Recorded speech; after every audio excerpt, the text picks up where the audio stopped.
la. Your dream vacation to Malaysia starts from rupees 24,999 only with GT Holidays, South India's #1 travel brand. சென்னையின் number 1 mutton biryani ருசிக்க பாண்டி பஜார் பசும்பொன் ரெஸ்டாரண்ட்டுக்கு வாங்க.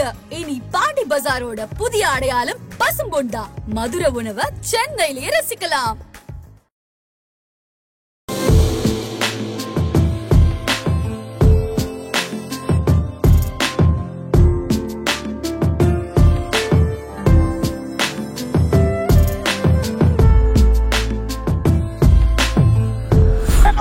ஏன் Kamal Haasan sir படம் ஓடுறது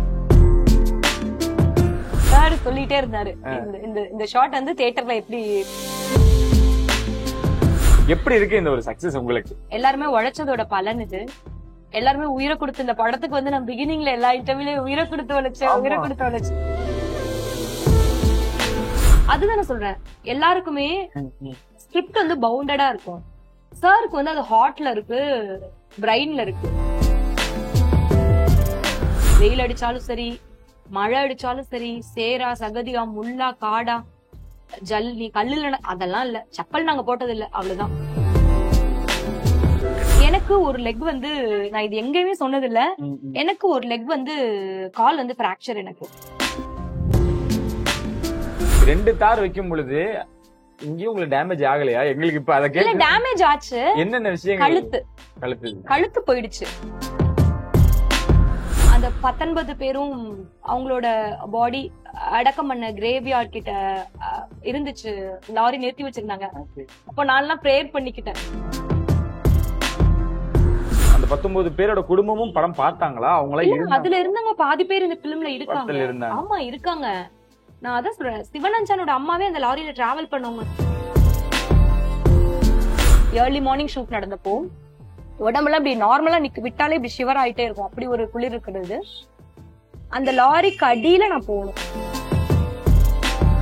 இந்த கையில லாரிய ஹோல்ட் பண்ணிட்டு நான் கை மட்டும் விட்டு, அப்புறமா அந்த கிடைச்ச ஸ்பேஸ்ல கலை பெர்ஃபார்ம் பண்ணிட்டு அந்த சின்ன ஸ்பேஸ்ல அவரும் வந்து ஜாயின் ஆவார்.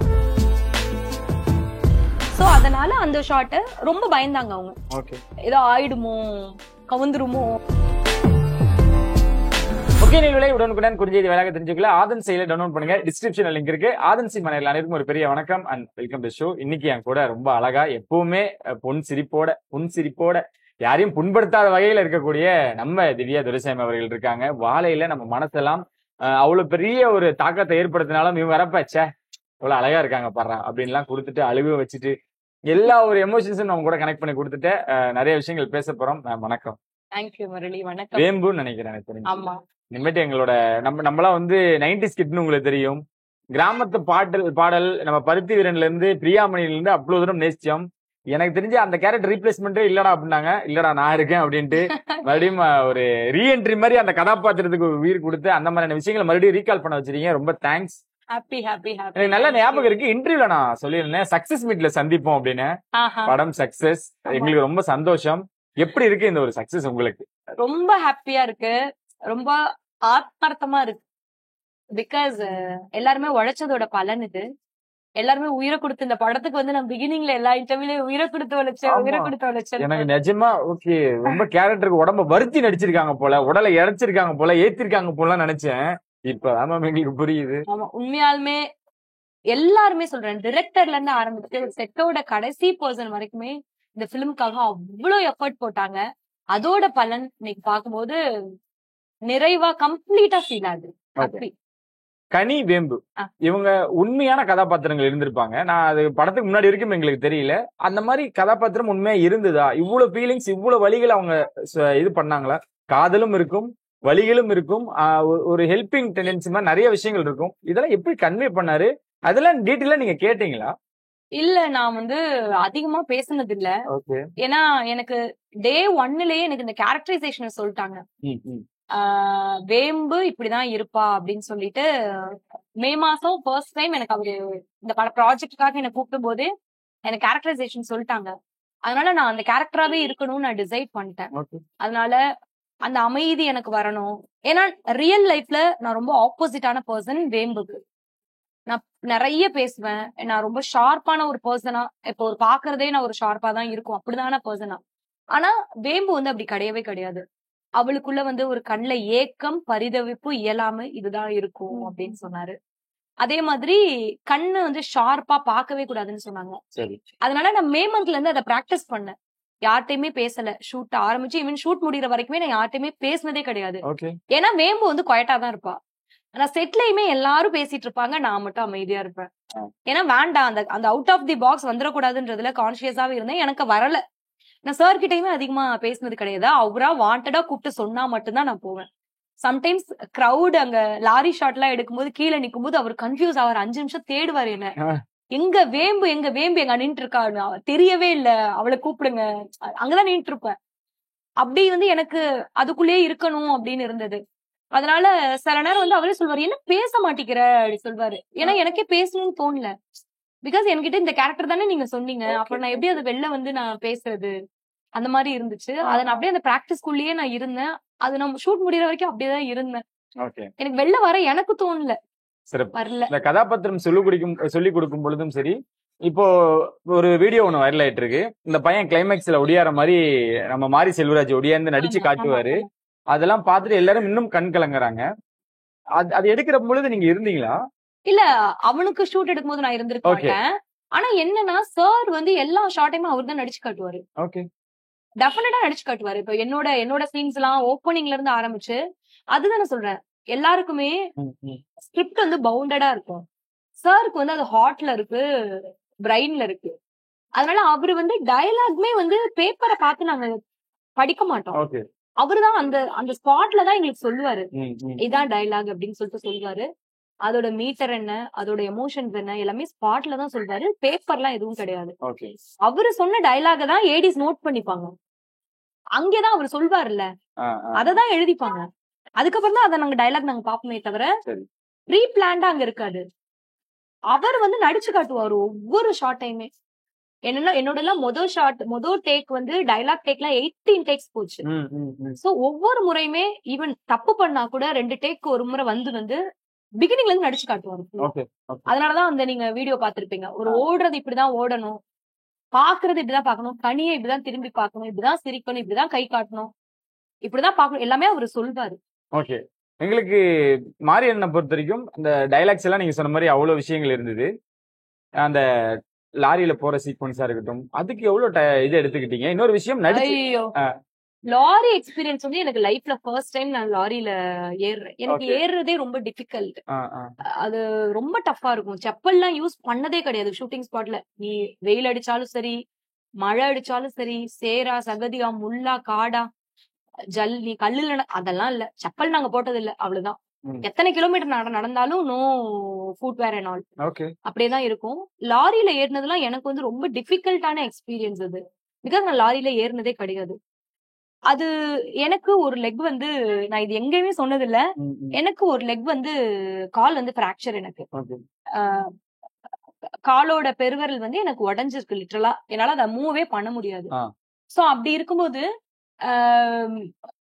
அந்த லாரியில ஏறுறதுலுமே எனக்கு டிஃபிகல்ட்டா தான் இருக்கும். நாங்க முன்னாடி அந்த தார் மேல போட்டு அது மேல உட்காந்துருப்போம்.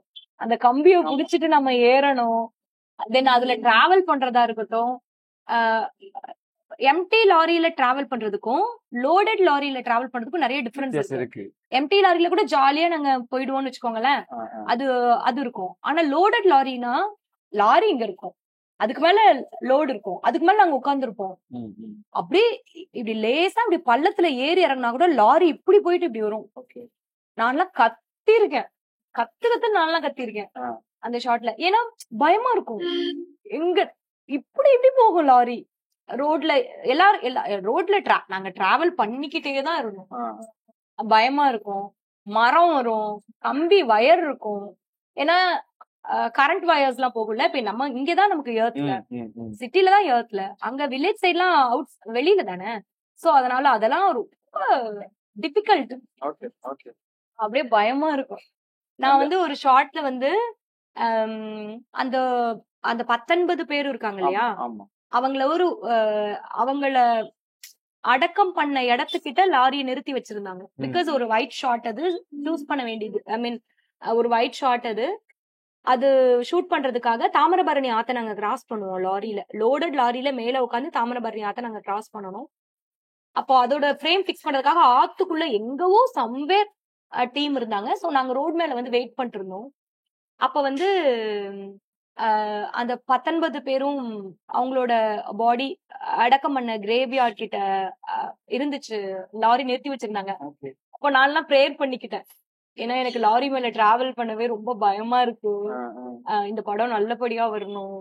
ஏன்னா அப்பதான் என்கிட்ட கதை சொல்றாங்க. நான் ஒரு இடத்துல நிறுத்தி வச்சிருக்காங்க, சடனா திரும்பி பாக்குறேன் அங்க சம் ரோட்ல நம்ம நின்னுட்டு இருக்கோம், சடனா திரும்பி பாக்குறேன் கிரேவியார்ட் இருக்கு.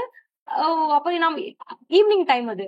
அப்பதான் வந்து சிவனன் ஜான் இருக்கான் இல்லையா என் தம்பி, அவனோட அம்மா வந்து என்கிட்ட கதை சொல்றாங்க. அவங்களை இந்த இடத்துலதான் அடக்கம் பண்ணாங்க, இவங்கதான் அது அப்படின்னு சொல்லிட்டு. அப்போ இதுதான் சாரோட சிஸ்டர், லைக் அந்த மாதிரி இவங்கதான் அடக்கம் பண்ணாங்கன்னு சொல்லிட்டு அந்த இடத்த பிளேஸ காமிச்சாங்க. அப்போ ரொம்ப அது அந்த மொமெண்ட் எப்படி இருக்கும், அவங்க போற லாரி கவுந்துச்சு, அந்த ஷாட் நாங்க அந்த லாரி சீன் தான் நாங்க எடுக்க போறோம். நாங்க லாரியில டிராவல் பண்றோம். அது காமிக்கும் போது ரொம்ப பயமா இருந்தது, எமோஷனலா இருந்தது. நான் ப்ரேயர் பண்ணிக்கிட்டேன். வந்து இந்த மாதிரி வந்து நாங்க இந்த படம் எடுக்க போறோம், எனக்கெல்லாம் ரொம்ப பயமா இருக்கு, எதுவோ ஆயிடக்கூடாது, நாங்க நல்லபடியா ஷூட் பண்ணணும் அப்படின்னு சொல்லி நான் ப்ரேயர் பண்ணிக்கிட்டேன். அந்த 19 குடும்பமும் அந்த 19 பேரோட குடும்பமும் படம் பார்த்தாங்களா? அவங்கள அதுல இருந்தவங்க பாதி பேர் இந்த பிலிம்ல இருக்காங்க. ஆமா இருக்காங்க. நான் அதான் சொல்றேன், சிவனஞ்சானோட அம்மாவே அந்த லாரியில டிராவல் பண்ணவங்க தான் நினைக்கிறேன். அவங்களுக்கு தான் கையில அடிபட்டு இருந்துச்சு, அதுல தப்பிச்சவங்க. அதே மாதிரி நிறைய பேரு வந்து அந்த லாரி ஆக்சிடென்ட்ல இருந்தவங்க அதுல இருக்காங்க, அவங்க ஃபேமிலியில மெம்பர்ஸ் இழந்தவங்க அதுல இருக்காங்க. அது உண்மைதான். எனக்கு உங்களை பார்க்கும்போது அதனாலதான் வந்து அந்த பிலிம்காக எல்லாருமே உயிரை கொடுத்தாங்க. லைக் இது வந்து ஒரு உண்மை சம்பவம். இது வந்து மக்களுக்கு போய் அப்படியே செய்யணும்னு அவங்க உழைச்சது எல்லாமே லிட்ரலி அந்த சீன்ஸை நாங்க ரீக்ரியேட் பண்ண மாதிரிதான். கை மட்டும் தெரியறப்போ எங்களுக்கு கடைசியா எங்கேயாவது ஒரு இடத்துல எங்களுக்கு ஒரு நம்பிக்கை, சீட்டோட எஜ்ஜி எல்லாம் வந்துட்டோம், நாங்க பார்த்து ரொம்ப பயந்தோம், அழுதோம். மாறி என்ன 10 நாள் சரியா தூங்கலன்னாங்க. உங்களுக்கு எப்படி இருந்தது? எத்தனை நாள் நீங்க தூங்கல? எனக்கு கிளைமேக்ஸ் எல்லாம் இப்படி எனக்கு வந்து எதுவுமே தெரியாது. நான் வந்து லிட்ரலா சார் ஸ்கூல் டீச்சர், நான் ஸ்டூடெண்ட். அவர் என்ன சொல்ற, நான் எப்பவுமே ஸ்கூல்லயே நான் ஒரு ஃபர்ஸ்ட் பெஞ்ச் ஸ்டூடெண்ட். நான் சொல்ற வேலையை அப்படியே செய்யற ஒரு நான் அப்படியே நான் வந்து கரெக்டா பண்ணுனா நான் ரொம்ப பெர்ஃபெக்ஷனிஸ்ட்ங்க. நான் ஒரு பெர்ஃபெக்ஷனிஸ்ட் சைக்கோ. ஓகேவா? என்னால எந்த வேலையுமே இல்ல, எனக்கு எந்த ஒர்க்குமே ரொம்ப பெர்ஃபெக்ட்டா பண்ணாதான் எனக்கு சாட்டிஸ்ஃபை ஆகும். அப்படி ஒரு ஆள் தான் நான். ஒர்க்கஹாலிக்னு சொல்லுவாங்களா அது மாதிரி. அதனால எனக்கு என்ன கதை எனக்கு எதுவுமே தெரியாது. நான் சாரை ட்ரஸ்ட் பண்ணி பண்ண. அவரு என்ன சொன்னாருன்னா, என்ன நம்பி வா, உன் கரியர்ல உனக்கு ஒரு நல்ல படம் நான் தரேன்னு சொன்னாரு. அது எனக்கு எப்படி இருந்ததுன்னா, என்னோட பேஷன் அவருக்கு தெரியும். நான் எவ்வளவு வருஷமா ட்ரை பண்றேன், அது எல்லாமே சாருக்கு தெரியும். என் பேஷனை தெரிஞ்ச ஒருத்தர் எனக்கு தப்பு பண்ண மாட்டாரு. எனக்கு ஒரு தப்பான ஒரு ப்ராமிஸ் கொடுக்க மாட்டாங்க, நான் ட்ரஸ்ட் பண்ணேன். அப்ப அவர் என்ன சொன்னாரு, என்ன நம்பி வா, உன் கரியர்ல உனக்கு ஒரு நல்ல படம் நான் தரேன் அப்படி சொன்னாரு. அதனால எனக்கு மைண்ட்ல என்னாச்சுன்னா, அவரு சொல்றத அப்படியே செஞ்சிடணும் அப்படிங்கறத மைண்ட்ல இருந்தது. சோ எனக்கு என்ன கதைன்னு தெரியாது, கிளைமேக்ஸ்ல நான் சாவனா அதெல்லாம் எனக்கு தெரியாது, வாழைத்தார் தூக்கணும்னு கூட எனக்கு தெரியாது. வெயிட் தூக்கி பிராக்டிஸ் பண்ண சொன்னாங்க, நான் பண்ணேன். கிளைமேக்ஸ்ல சாகணுமா, ஓகே, லாரி கடியில போகணுமா, போறேன், அது கவர்ந்தாலும் ஐ டோன்ட் கேர். அப்படிதான் எனக்கு மைண்ட்ல இருந்தது. எஸ்பெஷலி தட் கிளைமேக்ஸ் ஷூட் பண்ணும்போது. ஏன்னா அந்த கவுந்த லாரி கடியில நாங்க இருந்தோம். லாரி கவுத்து வச்சிருந்தாங்க, ஃபுல் லோடட் லாரி. அந்த ஆக்சிடென்ட் சீன்ஸ் கவுந்து இருந்தது, லாரி இப்படி கவுந்து இருக்கு. இங்க ஸ்பேஸ், இந்த இடம் ஃபுல்லா வயல் இருக்குல்ல, வயல ஃபுல்லா தண்ணி ஊத்தி ரெடி பண்ணி வச்சிருந்தாங்க, கவுத்து வச்சிருந்தாங்க. அந்த அந்த அந்த மார்னிங் வந்து ஒரு தமிழ்நாட்டோட ஒரு எக்ஸ்ட்ரீம் குளிர் இருக்கிற ஒரு மார்னிங், ஏர்லி மார்னிங் ஷூட் நடந்தப்போ உடம்புலாம் இப்படி நார்மலா விட்டாலே இப்படி ஷிவர் ஆயிட்டே இருக்கும், அப்படி ஒரு குளிர் இருக்கிறது. அந்த லாரிக்கு அடியில நான் போகணும். அந்த கவுந்த இருக்கிற லாரி இப்படி இருக்கு, ஏன்னா அதுக்கப்புறம் தான் கவுரும் லாரி. சோ இப்படி இருக்கும், அந்த லாரிக்கு அடியில நான் போகணும், கை மட்டும் வெளில வரணும். அப்ப என்னாச்சுன்னா, இந்த ஷார்ட் எடுக்கும் போது எல்லாருமே ரொம்ப பயந்தாங்க, எனக்கோ சரி கலைக்கோ சரி எதுவும் ஆயிடக்கூடாது அப்படி சொல்லிட்டு. பிகாஸ் அந்த லாரி கடியில நாங்க போனோம், நான் போயிட்டு கை மட்டும் தூக்கணும். அப்போ என்னாச்சுன்னா, என்னால லாரி கடியில என் உடம்பு உள்ள ஃபுல்லா தள்ள முடியல, எனக்கு கிடைச்ச ஸ்பேஸ் கம்மி. தரைக்கும் லாரிக்கு இடையில இருக்கிற ஸ்பேஸ்க்குள்ள நான் போகணும். தண்ணி ஃபுல்லா சேருக்கிறேன், ஃப்ளோட் ஆயிட்டு நான் உள்ள போய் ஹைட் ஆக முடியல. நான் வெளியே மிதந்து வருது என்னோட உடம்பு. அப்போ என்னாச்சுன்னா, கலைய வச்சு நான் புஷ் பண்ண சொன்னேன், கலை என்ன உள்ள புஷ் பண்ணுங்க. சார் வந்து உள்ள போன்றாங்க. கலை என்ன புஷ் பண்றாரு. எனக்கு பாடி உள்ள போய் நிக்க மாட்டேங்குது, ஏன்னா ஃப்ளோட் ஆயிட்டு வெளில வர. அப்போ கலை கிட்ட நான் சொன்னேன், கால் வச்சு என்ன எத்துவோம் இல்லையா லிட்டரலா. அப்ப ஒரு விஷயத்த ஃபோர்ஸா எத்தனா நம்ம உள்ள போய் லாக் ஆயிடுவோம்ல. அப்ப நான் கலை கிட்ட சொன்னேன், எனக்கு கால் வச்சு என்ன புஷ் பண்ணுங்க அப்படின்னு.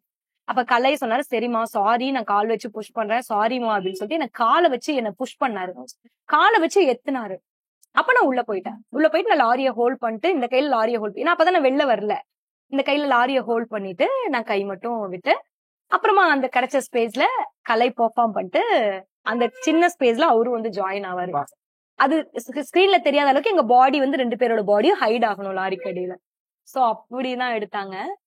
அது ரொம்ப சேலஞ்சிங்கா தான் இருந்துச்சு. இதுதான் உயிரை கொடுத்து நடிச்சதுன்னு நினைக்கிறேன். ஆனா லாரி இன்னொரு வாட்டி அதுக்கப்புறம் அதுக்கு அடிக்கும். லைக் அப்ப இன்னும் 2 பேரும் அப்பதான் உள்ளதா இருந்தீங்க. இல்ல அது இல்ல, அது அப்படா அது ஏங்க அப்படி இருந்தா நாங்க நிஜமாலுமே அப்புறம் பயந்துட்டேன். இல்ல அந்த ஷாட் எடுக்கிற வரைக்கும் நாங்க உள்ள இருந்தோம். பிகாஸ் அந்த நாங்க உள்ள போனதுக்கு அப்புறம் தான் லாரி அகைன் கவிழ்ந்துக்கும். சோ அதனால அந்த ஷாட் ரொம்ப பயந்தாங்க அவங்க. ஏதோ ஆயிடுமோ, கவுந்துருமோ, நம்ம கவுக்கிறதுக்கு முன்னாடி அது கவுந்து அவங்க மேல, ஏன்னா ஃபுல்லி லோடட் லாரி அது. ஆனா சேஃப்டி எல்லாமே எல்லாமே இருந்தாங்க. பட் ஸ்டில் அந்த லாரி கடியில போய் நம்ம ஷூட் பண்ண பயந்தாங்க, கவுந்துர கூடாது, ஏன்னா அது ஒரு சேரு அப்படி ஸ்லாண்டிங்கா நிறுத்தி வச்சிருக்காங்க. அப்புறமா தான் அது கவுக்கணும். அந்த மாதிரி எல்லா சீனையும் நடிச்சு காமிச்சிருவாரு. நீங்களும் தார் சுமந்திருக்கீங்க. மாரியண்ணா எத்தனை தார் சுமந்தாரு ஒரு சீனை நடிக்கும் பொழுதோ, இல்ல அவரு சுமக்கும் பொழுதோ எப்படி எத்தனை சுமந்தாரு அவரு? இல்ல அவரு தூக்கி காட்டுவாரு, கலைக்கு தூக்கி காமிச்சு. எத்தனை ஒரே டைம்ல எத்தனை தார்? சாருக்கு வந்து சின்ன வயசுல தூக்கி பழக்கம் தான் அது. அவரு அது தூக்குனவர் தான் அவரு. சரி, அதுக்கப்புறம் இந்த ஷூட்டுக்காக தான் இதை தொட்டேன்னு சொன்னாரு. அவரு எங்களுக்கு தூக்கி எல்லாம் காமிச்சு. ஒரே டைம்ல எத்தனை? நீங்க 2 வச்சிருந்தீங்க, நான் 2 வச்சிருந்தேன். சார் எல்லாம் எப்படி தூக்கி இருப்பாருன்னு நான் நினைக்கிறேன். ஏன்னா கலையோடதெல்லாம் அவரு தூக்கி, கலையெல்லாம் 5 வச்சு தூக்குனாரு இல்லையா. கடைசி படம் முடிய போற சமயத்துல 4, 5 எல்லாம் தூக்க ஆரம்பிச்சிட்டாரு கலை கம்ப்ளீட்டா. இயல்பாவே ஒரு 3 தாரம் 4 தாரம் தூக்குனாரு. படம் முடிய போற சமயத்துல 5 எல்லாம் தூக்கிருக்காரு. சோ அதனால சார் எல்லாமே நடிச்சு கிடையாது. சார் எவ்வளவு தூக்குனாருன்னு எனக்கு தெரியாது, ஆனா எங்களுக்கு தூக்கி எல்லாம் காமிச்சிருக்காரு. நீங்க சென்னையில இருந்து போறீங்க, இந்த உலகம் புதுசு, அந்த ஊர் புதுசு, இந்த தார் புதுசு. 2 தார் வைக்கும் பொழுது இங்கேயும் உங்களுக்கு டேமேஜ் ஆகலையா? எங்களுக்கு இப்ப அதை டேமேஜ் ஆச்சு. என்னென்ன விஷயம்? கழுத்து போயிடுச்சு. அப்போ நான் அதுக்கப்புறம் ஒரு 6-7 மந்த்ஸ் வந்து நான் ரொம்ப சஃபர் ஆனேன். நான் தரையில தான் படுத்தாதான் என்னால தூங்க முடியும். பெட்ல படுத்தா எனக்கு கம்ஃபர்ட்டா இருக்காது. வெறும் தரையில பில்லோ கூட வைக்காம தூங்கினாதான் எனக்கு வந்து அந்த லாக் வந்து சரியாகும். ஷூட் முடிச்சுட்டு வந்ததுக்கு அப்புறம் ஒரு 6 மந்த்ஸ் என்னால இப்படியும் கம்ப்ளீட்டா திரும்பி பார்க்க முடியாது. இந்த பக்கம் திரும்ப முடியாது, அப்படியே லாக்லயே தான் இருக்கும். அது சரியாகிறதுக்கு ரொம்ப நாள் ஆக்சுவலி ஆச்சு. ஓகே, அந்த மக்கள்கிட்ட, ஏன்னா அவங்களும் இன்ன வரைக்கும் தார் சுமக்குறாங்க, அவங்களும் அந்த மெடிசன் ட்ரீட்மெண்ட் அதான் அவங்களுக்கு அதெல்லாம் பிராக்டிஸ் ஆயிடுச்சு. அவங்க அந்த லைஃப்ல வந்து பழகிட்டாங்க. அவங்கதான் அங்கதான் எனக்கு அந்த பாட்டி மசாஜ் எல்லாம் பண்ணிவிட்டு சுளுக்கெல்லாம் எடுத்து விட்டு, லைக் அந்த பாட்டி கர்ணன் படத்துல கூட வருவாங்கல்ல, அந்த பாட்டி தான் அதுக்கு ஃபேமஸ் அந்த ஊர்ல. அவங்கதான் எனக்கு, ஆமா அவங்கதான் எனக்கு வந்து கழுத்தெல்லாம் ஆயில் எல்லாம் போட்டு மசாஜ் எல்லாம் பண்ணி விடுவாங்க. பண்ணா கொஞ்சம் ஃப்ரீயா இருக்கும். அப்புறம் வலி, நான் பயந்துருக்கேன் இந்த இடம் போச்சு போல, ஏன்னா ஸ்பைன் கனெக்டட் இல்லையா, எனக்கு அதனால பயமா இருக்கும். ஆஃப்டர் மூவி முடிஞ்சதுக்கு அப்புறமே அது ரொம்ப சஃபர் ஆனேன். அதனால வாய்க்கால தாண்டணும், வரப்ப தாண்டணும், இவ்வளவு விஷயங்கள் இருக்கு. அசால்ட்டா நடந்திருப்பீங்க. எங்கேயாவது வலிக்கு விழுந்திருக்கீங்க? விழுந்திருக்கேன். இதுவும் நடந்திருக்கு, எல்லாமே நடந்திருக்கு. அந்த விழற ஷாட் ஒண்ணு வரும்ல, நான் விழற ஷாட் ஒண்ணு வரும். நீங்க அது ஒரு ஊர்ல ராஜா அந்த பாட்டுல நான் விழுவேன். அது வந்து ஒரிஜினலா விழுந்தது, அது ரியலா விழுந்ததுதான். ஏன்னா அது ரொம்ப ஒரு லாங் ஷாட். அது சரி, ரொம்ப தூரத்துல இருந்து நடந்து வந்துட்டே இருக்கும். தார் எடுத்துட்டு 2 தார் எடுத்துட்டு, அது எப்படின்னா வரப்புல நடந்து வரணும். ஒரு ஈக்குவல் சர்ஃபேஸ்ல இருந்து இறங்கி வரப்புல ஃபுல்லா நடந்து, அதுக்கப்புறம் வயலுக்குள்ள இறங்கி நடந்து வரணும். வயலுக்குள்ள இறங்கி நடந்து வரும்போது ஃபுல்லா சேரு சகதியுமா இருக்கும். அது வந்து முட்டி முழங்கால் சேரு அந்த அளவுக்கு இருக்கும். சோ சேத்துல நீங்க கால் வைக்கிறது வந்து ரொம்ப டஃபா இருக்கும். அதுல மாறி மாறி வச்சு நடக்கும்போது என்னால பேலன்ஸ் பண்ண முடியல. கரெக்டா கேமரா கிட்ட வரும்போது அப்படியே கால் சொருகி விழுந்துட்டேன். தாரை போட்டுட்டு விழுந்துட்டேன். எனக்கு ரொம்ப கில்ட்டி ஆயிடுச்சு. ஐயோ என்னடா நம்ம விழுந்துட்டோமே, லாஸ்ட் மினிட்ல ஷார்ட் அப்படி கெடுத்துட்டோமே. அப்போ சார் சொன்னாரு, அதுதான் அழகு, ஏன்னா அப்படிதான் விழுவாங்க. பர்பஸா இப்போ நான் விழ வைக்க முடியாது, ஆனா நீ விழுந்தல்ல அதுதான் ஷார்ட். ஏன்னா தூக்கிட்டு போறவங்க எப்பவும் பெர்ஃபெக்ட்டா தூக்கிட்டு போக மாட்டாங்க, இப்படிதான் சறுக்கி இப்படிதான் விழுவாங்க அப்படின்னு சொல்லிட்டு அந்த ஷார்ட் அப்படியே வச்சாங்க. தம்பி அம்மா எல்லாம் மிஸ் பண்றீங்களா? தம்பி எனக்கு மிஸ் பண்றேனா எப்படின்னா, லைக் எனக்கு அந்த பாண்டிங் அது இருந்துச்சு எனக்கு. இருந்துச்சு. அவனை பார்க்கும்போது இப்பயுமே இவ்வளவு நாள் கேப் விட்ட ஃபீல் எல்லாம் இல்ல. அவனை திருப்பி பார்க்கும்போது ஹாப்பியா ஃபீல் ஆகுது. சோ அந்த மாதிரி அவன் கூட இருக்கும்போது ரொம்ப ஜாலியா இருந்துச்சு. ஸ்பாட்லயே ரொம்ப நாட்டி. அவனும் சரி ராகுலும் சரி பயங்கர நாட்டி. இன்னும் குட்டி பசங்க நிறைய பேர் இருக்கானுங்க. அவனுங்களுக்கு எல்லாம் வந்து ஒரு ஆக்டர் அந்த மாதிரிலாம் ட்ரீட்டே பண்ண முதல் ஒரு 2 நாள் தான் ஆக்டர்ஸ்னு பாத்தானுங்க. அப்புறமா அவனுங்க அதெல்லாம் சுத்தமா பாக்கல. அதனால எப்பவுமே ரொம்ப எஸ்பெஷலி பொண்ணு எல்லாம் என்கிட்ட சண்டை போட்டுட்டே இருப்பான். எப்பவுமே அவங்க அக்கா கிட்ட எப்படி இருப்பானோ அப்படிதான் என்கிட்ட இருப்பான். ஆனா எனக்கு ஆர்டர் போடுவான், இத பண்ணக்கூடாது, ஷார்ட்ல இதெல்லாம் செய்யக்கூடாதுன்னு முன்னாடியே சொல்லுவாங்க. அவங்க அம்மா திட்டுவாங்க அவனை, எதுக்குடா நீ அக்காவை அப்படி ட்ரீட் பண்ற, அப்படிலாம் பண்ணக்கூடாது, அக்கா ஒழுங்கா பேசு அப்படின்னுவான். அவன் வந்து இப்போ ஆஃப்டர் இந்த இப்ப பெரிய பையன் ஆயிட்டான். இப்ப வந்து அவன் ரொம்ப அக்கா அப்படின்னு மரியாதையா பேசுறான், வெக்கம் எல்லாம் பண்றான். அப்ப அவன் குழந்தை தானே, அவன் ஜாலியா இருப்பான், மதிக்க மாட்டான். லைக் ஷார்ட் ஆரம்பிச்சதுன்னா என்கிட்ட சொல்லிடுவான், இதெல்லாம் பண்ணக்கூடாது.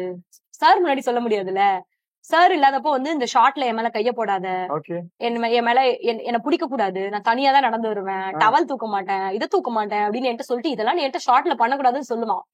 ஆனா நான் இல்ல, அவன் எதை பண்ணக்கூடாதுன்னு சொல்றானோ அதை தான் பண்ணுவேன். அப்ப டென்ஷன் ஆகும், எனக்கு ஜாலியா இருக்கும். அது மாதிரி சாப்பாடு ஊட்டுற ஷார்ட் இருக்குன்னு வச்சுக்கோங்களேன், இப்படி எல்லாம் ஊட்டக்கூடாதுன்னு சொல்லுவான். இந்த மாதிரி இதை வை, இந்த கருவா இதை வைக்க கூடாது, இதான் வச்சு எனக்கு ஊட்டணும். அவன் எதை வைக்க கூடாதுன்னு சொன்னா அதை வச்சு ஷார்ட்ல ஊட்டி விடுவேன். ஷார்ட்ல அவனால ஒண்ணுமே பண்ண முடியாது. ஷார்ட் முடிஞ்சதுக்கு அப்புறம் சண்டை போடுவான். நான் தான் சொன்னேன்ல, அதை எனக்கு ஊட்டாத, நீ இதை ஏன் எனக்கு ஊட்டின அப்படிமா. அப்படிதான்டா பண்ணுவேன். நீ ஆஃப் ஸ்கிரீன் என்னெல்லாம் பண்றியோ அதெல்லாம் உன ஷார்ட்ல வச்சுதான்டா பழி வாங்கலாம் அப்படி சொல்லுவேன். நம்ம ஊர்ல ஏன் கமலஹாசன் சார் படம் ஓடுறது இல்ல? இனிமேட்டு எல்லாம் உங்ககிட்ட இந்த கேள்விதான் கேட்பாங்க நினைக்கிறேன். அது எடுக்கும் போது ஒர்க் அவுட் ஆகும் நினைச்சீங்க? தெரியும், ஏன்னா எனக்கு அது தெரியும். அப்படியா? ஆமா ஆமா ஆமா. ஏன்னா அது டைலாக் வந்து பயங்கர ஃபன்னான டைலாக்ல சார் சொல்லிட்டே இருந்தாரு, இந்த ஷார்ட் வந்து தியேட்டர்ல எப்படி போகுது பாரு அப்படி சொல்லிட்டு. அது எடுக்கும் போதே அந்த சீனோட டெப்த் தெரியும். Okay okay. அதான் இப்ப டெம்ப்ளேட் ஆயிடுச்சு பாத்தீங்களா? அத இப்ப ரீசெண்டா நடக்கிற விஷயங்களை கூட கனெக்ட் பண்ணி ஏங்க நம்ம படம் இப்படி அப்படின்ற மாதிரி எல்லாம் போட்டுக்கிட்டு இருக்காங்க. எங்களுக்கு ரொம்ப சந்தோஷம் தான் இது சொல்லணும் அப்படின்னா. பெரிய பெரிய இயக்குனர்கள் பாலா, எனக்கு என்ன ஹாப்பினா எனக்கு அதோட டெப்த் தெரியும். See, I was a journalist. So நம்ம சினிமாவும் பார்த்திருக்கோம், சினிமா இன்டர்வியூஸ் நம்ம ஃபாலோ பண்ணிருக்கோம், எல்லாமே ஃபாலோ பண்ணிருக்கோம். டெப்த் தெரியும். ஆனா அதுல வந்து அதுவுமே தெரியாத அவன் கேப்பான், நம்ம ஊர்ல கமல் படம் எங்க ஓடுது, ரஜினி படம் தானே ஓடுது. எனக்கு எல்லாமே தெரிஞ்சாலும் நான் வந்து எதுவுமே தெரியாத மாதிரி, எதுவுமே இந்த பொண்ணுக்கு தெரியலையான்ற மாதிரி நம்ம என்ன சொல்றன்ற மாதிரி பாக்கணும். அதுதாங்க இன்னசென்ட். அதுலதான் கலக்கிருக்கீங்க. இந்த படத்துக்கு பாலா சார்ல இருந்து இப்ப இருக்கிற அப்கமிங் டைரக்டர்ஸ் வரைக்கும் பாத்துட்டு அவ்வளவு பாராட்டுகள், அவ்வளவு எமோஷனலா அழுது. எது ரொம்ப ஸ்பெஷலா இருந்துச்சு, நீங்க எதிர்பாராத ஒரு வாழ்த்து அப்படின்னா எது இருந்துச்சு? நான் யாருமே கால் பண்ணி விஷ் பண்ணுவாங்கன்னு எக்ஸ்பெக்ட் பண்ணல ஃபர்ஸ்ட் ஆஃப் ஆல். ஆனா எல்லாரோட கால்மே எனக்கு ரொம்ப ஹாப்பியா ஃபீல் ஆச்சு. யாரெல்லாம் கால் பண்ணாங்க, பாலா சக்திவேல் சார், மிஷ்கின் சார் ரொம்ப பாராட்டினாங்க. மிஷ்கின் சார் கால் பண்ணாங்க, இமிடியட்டா கால் பண்ணாங்க. அப்புறம் ஆபீஸ்க்கு வர சொன்னாங்க, உன் கூட கண்டிப்பா நான் ஒர்க் பண்ணுவேன்னு சொன்னாங்க, நம்ம படம் பண்ணலாம் சேர்ந்துன்னு சொன்னாங்க. அப்புறம் ரகுமான் சாரோட பொண்ணு அவங்க விஷ் பண்ணாங்க. மிர்னாலினி கால் பண்ணி ஒரு 20 மினிட்ஸ் பேசிட்டு இருந்தாங்க. அத்துல்யா, அப்புறமா கீர்த்தி ஹக் பண்ணிட்டு அழுதாங்க. இன்னும் நிறைய பேர் எனக்கு கால் வந்துட்டே அந்த back to back. Nithilan Maharaja director Nithilan sir, அவரு என்னோட அபார்ட்மெண்ட் தான். அவரு அவ்வளவு நேரம் அவரு எங்க அதெல்லாம் ப்ராப்பர்ட்டி இல்லையா, அது உங்க கை, அதெல்லாம் டூப்பு தானே சார். இல்ல சார் அது என் கை சார். ஐயோ உங்க கையா, நான் அது டூப் பண்ணல நினைச்சேன் அப்படின்னாரு. இல்ல சார் அதுல எல்லாமே நாங்க தான் பண்ணோம், அதெல்லாம் ப்ராப்பர்ட்டி இல்லையா, நீங்களா தூக்குனீங்க? ஆமா சார் நாங்க தான் தூக்குனோம். நித்திலன் சார் ரொம்ப ஷாக் ஆயிட்டாரு. அப்புறம் அயோத்தியா டைரக்டர், அப்புறம் நிறைய போன் கால்ஸ் வந்தது, ஹாப்பியா இருந்தது. அப்புறம் 2 டைரக்டர்ஸ் வந்து பெரிய டைரக்டர் தான். அவங்க பிலிம்ல நான் லாஸ்ட் மினிட்ல எனக்கு காஸ்ட் சேஞ்ச் பண்ணிட்டாங்க. இதுக்கு முன்னாடி நான் நடிக்க வேண்டி இருந்து லாஸ்ட் மினிட்ல சேஞ்ச் பண்ணாங்க. அவங்க வந்து போன் பண்ணிட்டு நான் வந்து ஐம் சாரி, எனக்கு தெரியும் நீ எவ்வளவு உழைப்ப ஒரு படத்துக்காக, நீ எவ்வளவு ஹார்ட் ஒர்க் பண்ற பொண்ணுன்னு எனக்கு தெரியும். பட் எனக்கு இன்னைக்கு படம் பார்க்கும்போது அவ்வளவு பெருமையா இருந்துச்சு. அண்ட் ஐம் சாரி, நான் உனக்கு காஸ்ட் சேஞ்ச் பண்ணதுக்காக சாரி. நம்ம சேர்ந்து கண்டிப்பா படம் பண்ணணும். ஹாப்பியா ஃபீல் பண்ணு. அவங்க எனக்கு நல்லா தெரிஞ்சவங்க தான். பட் ஓகே, லெட் இட் பீ. சொல்லும் பொழுது ஆனந்த கண்ணீர்ல ஐ அம் கிரேட்ஃபுல் டு மாரி Selvaraj sir. That's it. He changed my life. He changed my career. he understood my career more than myself. எனக்கு என்ன வேணும்ன்றது புரியுது. என்னை விட அவருக்கு அவருக்கு தெரிஞ்சிருக்கு. தெரிஞ்சிருந்தது. பிகாஸ் மாரி சார் வந்து நான் சில விஷயம் பண்றதுக்கு முன்னாடி அவர் கேட்பேன். அவரு நோ சொல்லிட்டாருன்னா நான் பண்ண மாட்டேன். ஓகே. அது வேணாம் அப்படின்னு சொன்னாருன்னா அது வேணாம் தான். எனக்கு அவரு எப்படின்னா அவர் ரொம்ப சிரிச்சு ஜாலியா பேசுற பர்சன் எல்லாம் கிடையாது. அவரு ஃபேமிலியில வேற, ப்ரொஃபஷனல் லைஃப்ல வேற மாதிரி இருப்பாரு. அவங்க வீட்டுல பயங்கர ஜாலியா இருப்பாராம். நான் திவ்யா சாரோட வைஃப் கிட்ட கேட்பேன், எப்ப பாரு கஞ்சி ரெண்டு ரவுண்டு குடிச்ச மாதிரி அயன் பண்ண மாதிரியே இருக்காரு, வீட்டுல இப்படிதான் இருப்பாரா அப்படின்னு கேட்பேன். வீட்டுல இப்படி கிடையவே கிடையாது திவ்யா, ஒரு வீட்டுல ரொம்ப ஜாலியா டான்ஸ் ஆட்டு பாட்டு எப்பவுமே ஜாலியா இருப்பாரு. நான் கேட்பேன், இவரா எப்ப பாரு ஹெட் மாஸ்டர் மாதிரி குச்சி வச்சு மிரட்டிட்டே இருக்கிற மாதிரி இவரா வீட்டுல ஜாலியா இருக்காரு அப்படின்னு சொல்லி கேட்பேன். அப்படி ஒரு பர்சன் அவரு. அவர்கிட்ட இதான் கேட்பேன். அவரு நோன்னா நோ தான். அந்த மாதிரி அவருக்கு தெரியும் எனக்கு நான் என்னத்த தேடுறேன்னு அவருக்கு தெரியும், நான் எதுக்காக ஏங்குறேன் அது எல்லாமே எனக்கு தெரியும். சோ அவர் அன்னைக்கு எனக்கு ஒரு ப்ராமிஸ் கொடுத்தாரு, அது அன்னைக்கு அவர் எனக்கு கொடுத்துட்டாரு. ஹாப்பி.